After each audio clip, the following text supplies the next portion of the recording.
په خوب کې د قیامت ورځ وینم او دا خوب مې څو پیری ولیدو جی بلا بلا شی مې ولیدو هغه کیفیت څنګه بیانې ګوره ډیر هیبتناک کیفیت دی واقع د قیامت به داسې هیبتناک هغه منظر هم وي. بسم الله الرحمن الرحیم. یو چا خوب لیدلې دی وای په خوب کې د قیامت ورځ وینم او دا خوب مې څو پیری ولیدو جی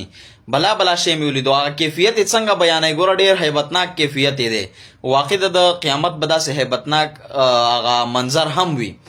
وای چې په خوب کې مې لیدلو چې خلک منډې وخي او د قیامت ورځ دا وای چې قرآن مجید مې راکولاو کو د هغې نه ټول لیکل مران شوي و تکې سپینې پاڼې پاتې وي نور هیڅ نه و پاتې بالکل صفا قرآن مجید و. نو وجی د دې خوب څه تعبیر دی یو پیرانه بار بار مې ولیدو ډیر خلک داسې خوب ویني د قیامت منظر پکې ویني هیبتناک حساب کتاب ویني هور پکې ویني ځنې خلک پکې څنګه خو به هر حال د قیامت منظر چې هر څوک ویني نو دا یو مبارک خوب دی دا ښه خوب دی او د انسان دپاره یو بشارت هم دی یو زیری او د انسان دپاره یو یرول هم دی او د قرآن قانون هم داسې دی چې بعضې وخت کې یرول کوي او بعضې وخت کې خوشحالول کوي. د قرآن قانون هم الله تعالی یو داسې عجیبه کتاب نازل کړی مسلمانانو ته. ګورئ د قیامت د ټولو نه غټه علامه هم دا ده چې قرآن مجید به دغسې اوچت کړی شي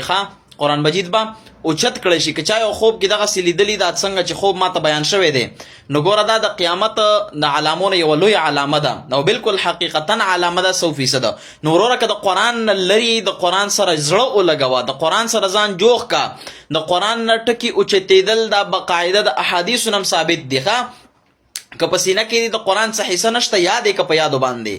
او محنت وکړه په هغې کې چې یاد شي درته که په سینه کې د قرآن یو څه حصه شته یاد دی درته نو بیا د هغې په معنا کې هم کوشش وکړه معنی هم زده که که چا بالکل په ناظره نه دی ویلی قرآن مجید نو هغې له پکار دا ده چې هغې د ټولو نه پیله خو ناظره شروع کړي قاعده شروع کړي بیا ناظره شروع کړي او قرآن ووایي د قرآن سره زړه ولګوي دا د ده دپاره یو یرول دی چې ګوره د داسې ورځ نه ته په غفلت کې چې دا قرآن مجید به دنه واغستلی شي او بیا به همدغسې پاتې بیا به دې بالکل نه وي ویلی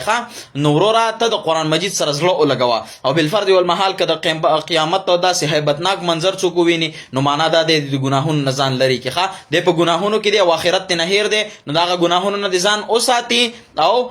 د نیکۍ طرف ته دې توجه وکړي او که یو انسان په قیامت کې ښایسته منظر وویني چې د قیامت ورځ ده او ښایسته منظر زه وینم لګیا یم یو مزیدار منظر دی نو هغه دې بیا په دې باندې خوشحالي اختیار کړي او کوم نیک اعمال چې دی کوي په هغه نیکو اعمالو باندې دې استقامت اختیار کړي او د هغې د بقا دپاره د دعاګانې غواړي بقاعده او داسې دی وایي چې خدای پاکه دا نیک عمل زما نه ماخلي تر د مرګه پورې راته جاري وساتې نو د قیامت د منظرو لیدلو دغه د خوبونو تعبیر دی ښه وروره د قیامت منظر لیدل دا مبارک خوب وي که هغه ستا یرول پکې مقصود وي نو هم ستا دپاره مبارک شو ځکه چې دا پاتې زندګي به دې ښه تېره شي انشاءالله په نیکو کې به تېره شي او که ستا دپاره پکې د خوشخبرۍ زیری او یعنې زیری او خوشخبري ته پکې واورولی شوه مطلب ښه منظر دی ولیدلو د قیامت نو دا هم ستا دپاره یو ښه زیری دی یعنې دا کوم عمل چې ته کې الله به دې په دې کې هم کامیاب کړي خدای پاک دې دا عمل هم قبول کړی دی نو نور هم جاري وساته. جزاکم الله خیر.